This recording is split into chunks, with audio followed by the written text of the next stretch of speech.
ಭಾಗ 3.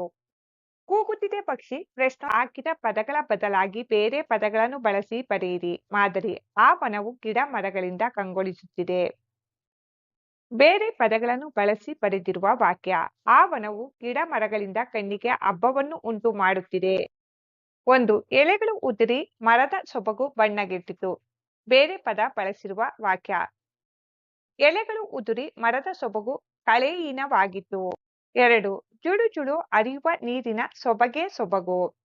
ಬೇರೆ ಪದ ಬಳಸಿ ಬರೆದಿರುವ ವಾಕ್ಯ: ಜುಳು ಜುಳು ಹರಿಯುವ ನೀರಿನ ಸೌಂದರ್ಯವೇ ಸೌಂದರ್ಯ. 3. ಮರದ ಟೊಂಗೆ ಟೊಂಗೆಗಳಲ್ಲಿ ಹೂವು ರಾರಾಜಿಸಿದವು. ಬೇರೆ ಪದ ಬಳಸಿ ಬರೆದಿರುವ ವಾಕ್ಯ: ಮರದ ಟೊಂಗೆ ಟೊಂಗೆಗಳಲ್ಲಿ ಹೂವು ಕಣ್ಣು ಕೋರೈಸಿದವು. 4. ನೀರು ಹಾಕಿದ್ದರಿಂದ ಮರದಲ್ಲಿನ ಈಚುಕಾಯಿ ಹಣ್ಣುಗಳು ಜೀವ ತಳೆದವು. ಬೇರೆ ಪದಗಳನ್ನು ಬಳಸಿ ಬರೆದಿರುವ ವಾಕ್ಯ: ನೀರು ಹಾಕಿದ್ದರಿಂದ ಮರದಲ್ಲಿನ ಈಚುಕಾಯಿ ಹಣ್ಣುಗಳು ಜೀವಕಳೆ ಹೊಂದಿದವು.